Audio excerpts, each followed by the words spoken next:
Nā, kua whai tohu nui tētahi umanga hangarau Māori mo tana apitihanga Hikalight. I nāi nei, kei te tahuri te umanga nei ki te whakawhanake i tēnei āpitihanga, kia orai e tahi atu reo taketake o te ao.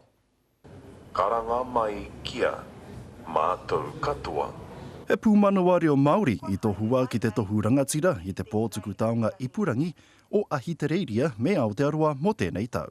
Tino mīharo kia mātou ki Ahitereiria i whakatūria e tērā tino hui o te Ipurangi.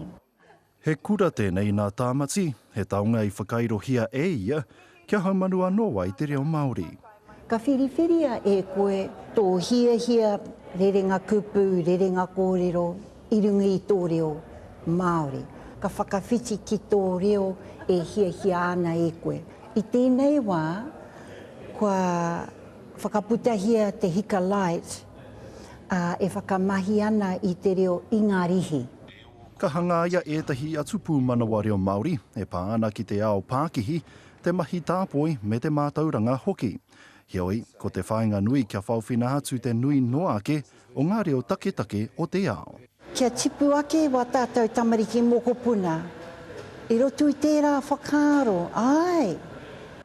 Nā te umanga Vodafone te kaupapa nei i hāpai ake, ka nui te mihi a tāmati ki te umanga, mo tō rātou tautoko mai, kia nui ake i te whātekau mano ngā kaitono a Hikalight.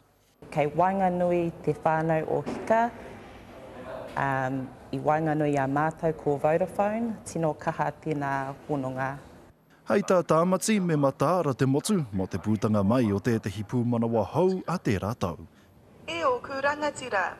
Te Aturangi Stewarts, te karere.